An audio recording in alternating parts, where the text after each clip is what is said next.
Good morning, my loves. Hope you're all doing well. Today, November 2nd, 2019, I'm going to be sharing a grief spread that I did this morning with you all. I've talked a lot this week about being with my grandmother in what we knew were probably the final days of her life, and she passed away this morning about 2:30. It's hard. I'm grateful that I had the opportunity to say goodbye and that she passed peacefully in her home, surrounded by caregivers and with family nearby. And I wanted to connect with her through this daily practice of mine today. So I poked around on the internet and found a grief spread created by Sinead Fine at the website Tarot for Women. As a heads up, as a gender non-binary human who loves a lot of other trans and gender non-conforming folks, I would be careful exploring this site. A lot of it has to do with the divine feminine. None of it seemed explicitly turfy to me, but it's certainly focused on women, not on radical inclusivity or trans inclusivity. So just know that as a heads up. But I did find this spread and this ritual really helpful and comforting, and I'll link to it in the comments. So it's a 9-card spread, this one that Sinead recommended. The first 3 cards are about you, the grieving person, and answer collectively the question, what can I do to help myself? The second 3 cards they represent the barrier between us here and those who have departed. And Sinead recommended placing objects along this barrier that connect you to the person you are grieving. So I've never actually worked with objects in tarot before, but I did this time. I used my stone that is most important to me. I call this my dream stone. It connects me to the protector whose presence I feel in my life, and helps me not to have nightmares. It felt a little weird to take it out of my pouch, I'm not going to lie. And it was even weirder to take this ring off of my finger. This is a ring that Grandma gave to me, I don't remember when I was really small. I mentioned to my mom and my sibling yesterday, like, do either of you remember why Grandma gave me this? Because I can't remember. And my sibling just kind of looked at me and was like, because she loved giving people things, especially her grandchildren, which is really fair and true. It was probably just some Sunday that we were hanging out at her house when I was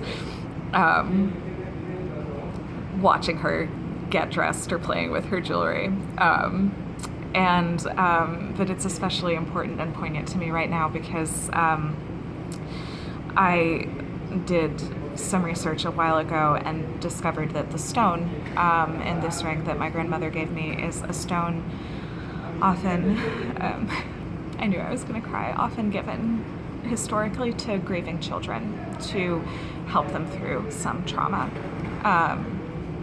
So it means a lot that the stone that connects me to Grandma is a stone that represents that. So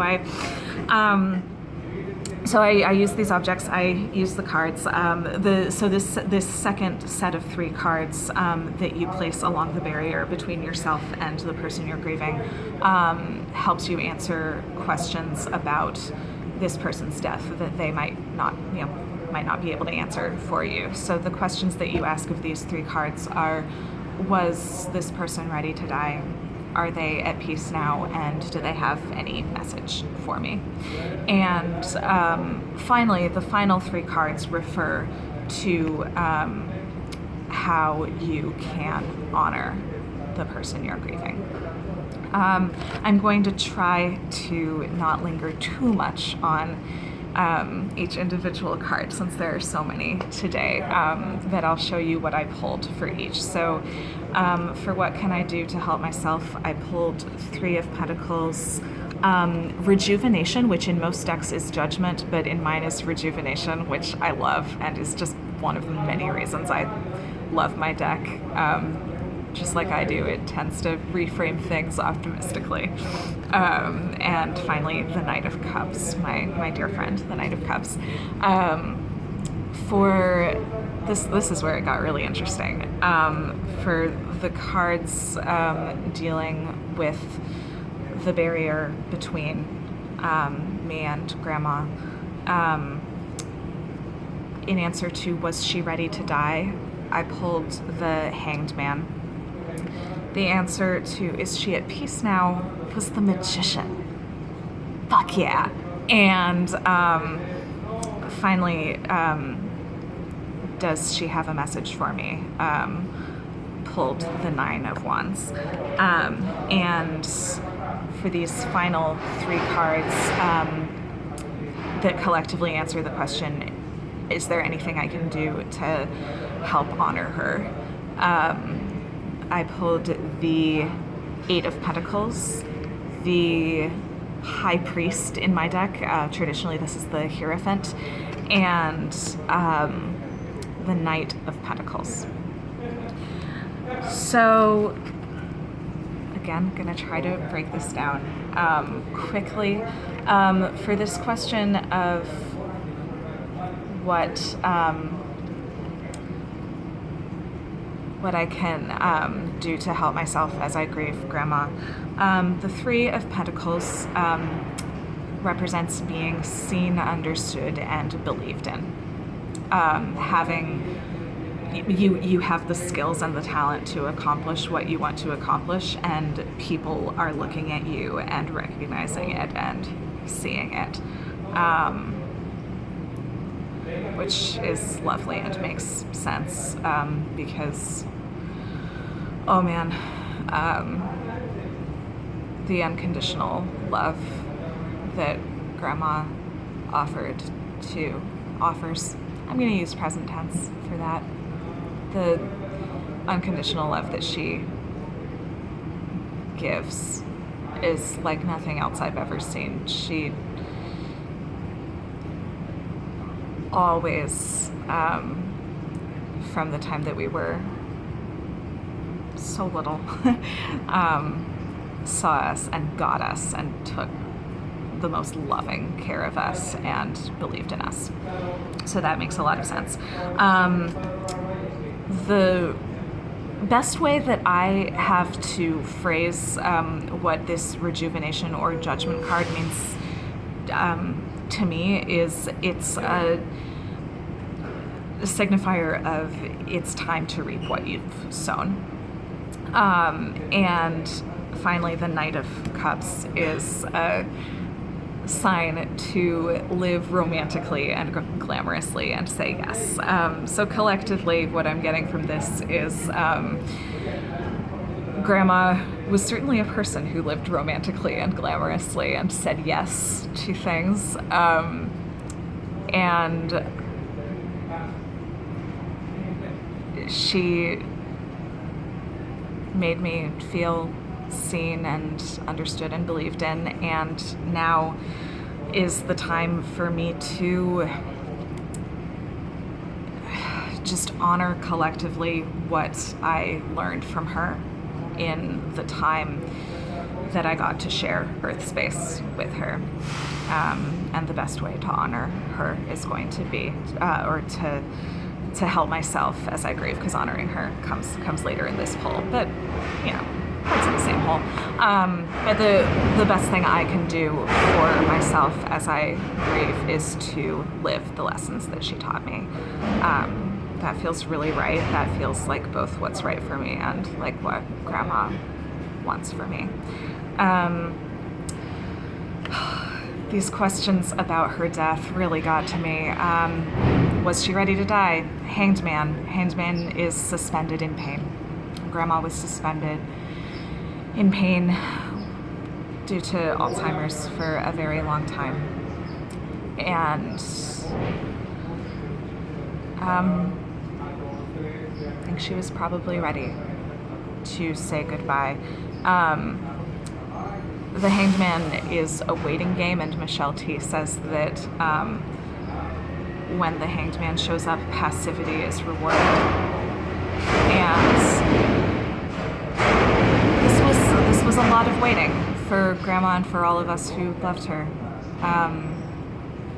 And now, whatever else we can know, we can certainly know that she's not in pain any longer, that she's not struggling with all of the physical and mental terrible things that come with Alzheimer's. So I think this is a big yes on was she ready to go. The Magician. You're at the right place at the right time. You are magic. You have big goals and a lot of energy and action and pragmatism.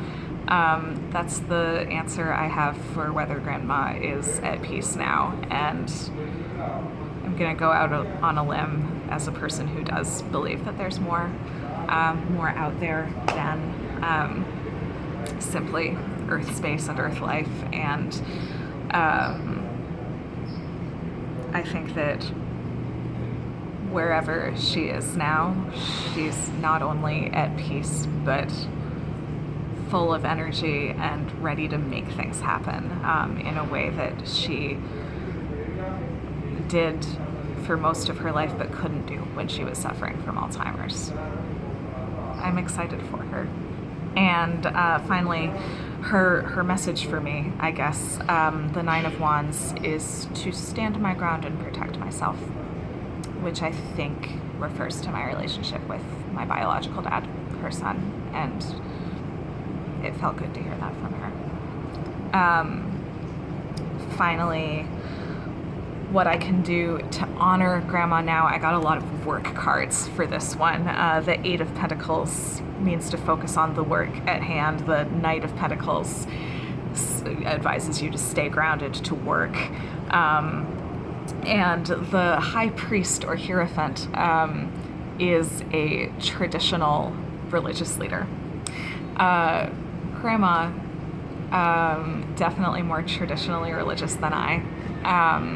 And there's going to be some work ahead honoring her, taking care of the things one takes care of when a person passes. And I think I'm being alerted that I may need to engage with some traditions that I normally don't, and that's okay, because that's what she might need me to do.